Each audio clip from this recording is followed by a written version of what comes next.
Hey, welcome into another Whoosh video here with me, Louie. Today we're going to do episode 2 of what I like to call the grab bag, where we talk about a bunch of random subjects. So, let's go.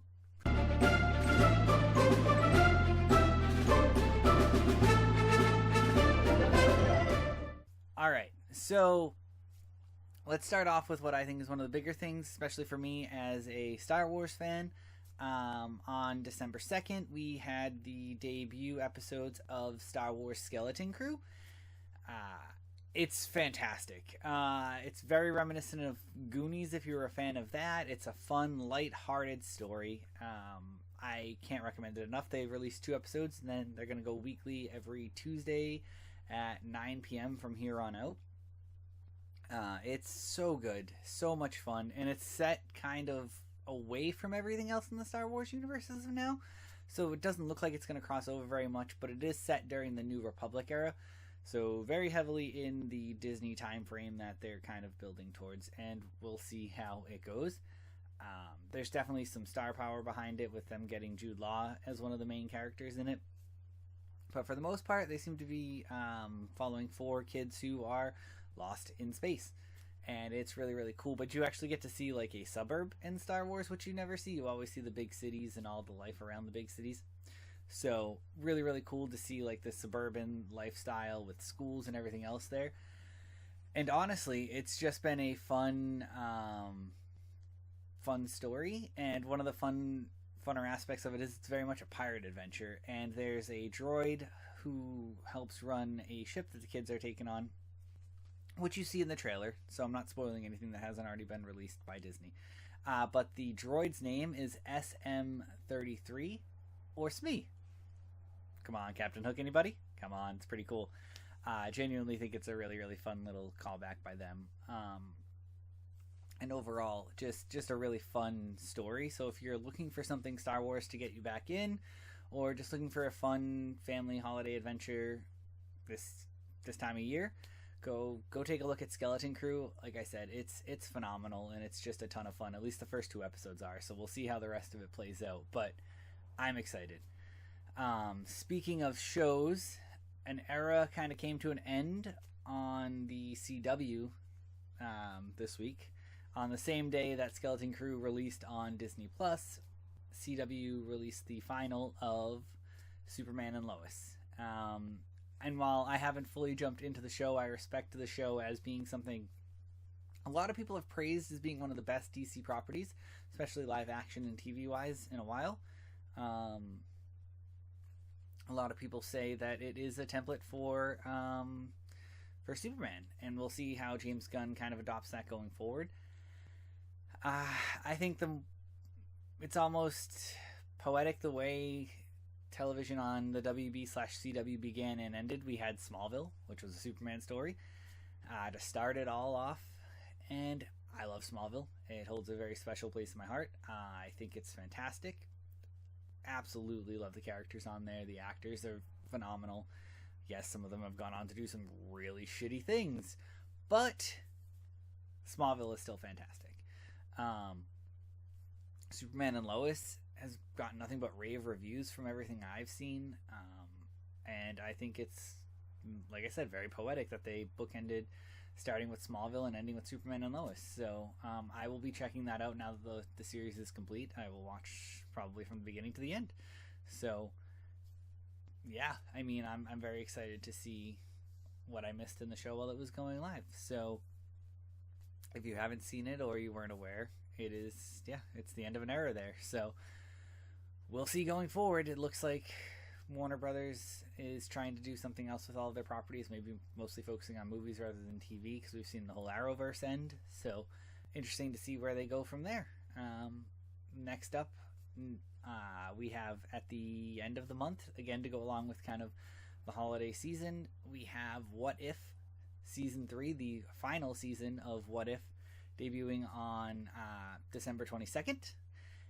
And from some of the trailers, it's a little out there on what the whole story is going to be. Maybe the Watcher is being hunted by other Watchers. I don't know for sure. One of the coolest moments from the trailer, though, is Storm shows up and announces herself as the Goddess of Thunder while holding Mjolnir or Mimir. depending on your choice of pronunciation.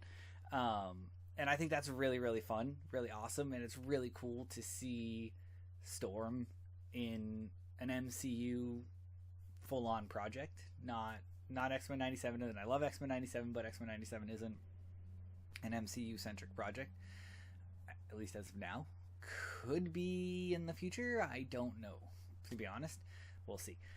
But it was really cool to see that kind of pop up. We get to see more Shang-Chi in it, which is really cool because we don't see a lot of him at all in the rest of the MCU right now. I think the writer's strike and some reorganization and reshuffling, some down expectations at the box office for other projects have really thrown a wrench into Marvel's plans for getting these characters out there to us. So we'll see. But it's cool to see them bringing in a lot of the characters and doing a lot of stuff with them, even if it is only through What If. I think Marvel is doing the right thing to pull back and realize we might have oversaturated with the shows and the movies and all of that. Between what they were releasing and Sony releasing things in the same year, you were getting like 4, 5, sometimes 6 Marvel movies. Yes, not all of them were MCU, but it was a lot combined with the TV shows.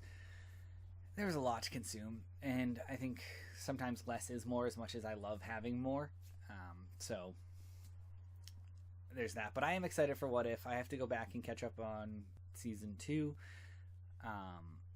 But I think it's a good show. It's worth having right now to explore the multiverse, and maybe eventually we'll come back to one cohesive universe after Secret Wars, because I do think the multiverse thing is getting a little tired and a little played out. But I want to see where they're building to with it before I get to the point of saying, all right, that's not enough, it's not working. So we'll see. Also on December 6th, this coming Friday, we have Marvel Rivals releasing, which is a free third-person shooter game where you can team up with your friends and play some of the best Marvel heroes. I'm really excited for that. If you aren't aware, I also host a podcast with my friends Van and Zach called The Comic Council, and hopefully our YouTube channel will get up and running, and maybe we'll have some gameplay of us all jumping in and playing Marvel Rivals there. We might even invite our buddy Josh, who you may see stream under his handle King Jucifer. We'll probably try to rope him in for some gaming as well on that, maybe either on his channel or our channel or something, where we kind of do it all together.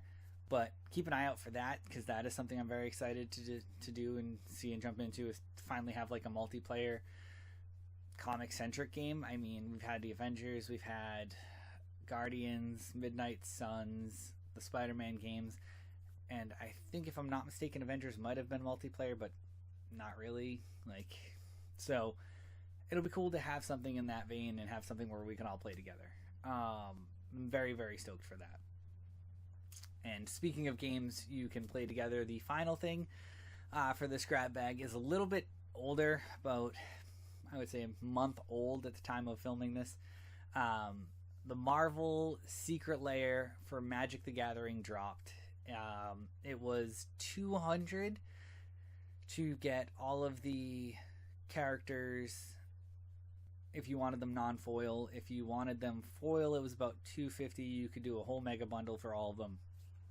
Each Secret Lair itself was about $40, and there was a Captain America, an Iron Man, Black Panther, Storm, and Wolverine. So pretty cool. They'd never been released in in Magic before. Magic announced a partnership with Marvel earlier, I believe this year, with products beginning to roll out next year. And the first set's going to be something Spider-Man centric, so I'm really hoping we get like a Venom in Marvel. In Magic. Wow, my brain cannot split those. But hopefully we get the Venom in Magic the Gathering, which would be really, really cool. The cards themselves, so a lot of them are kind of reskins of other Magic cards, but the Iron Man, Cap, Storm, Black Panther, and Wolverine are actually brand new original mechanics cards for Magic the Gathering, so that's pretty cool.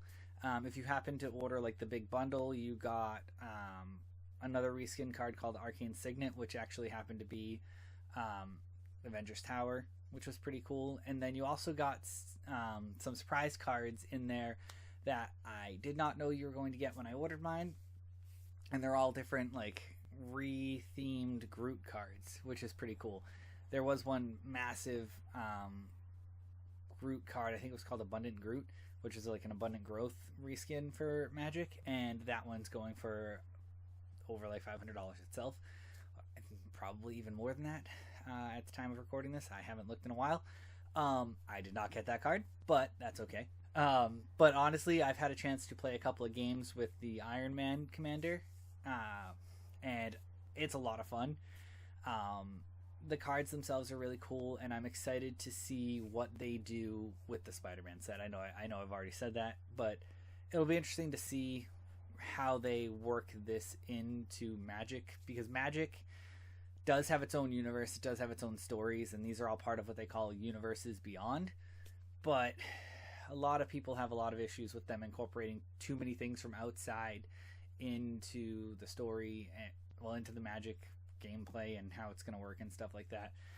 And at the end of the day, Hasbro, which owns Magic, is a business, so their main thing is how do we sell more product, and it's by doing things like this where you can get people from outside Magic more interested in it, move product faster. Like, it all makes sense.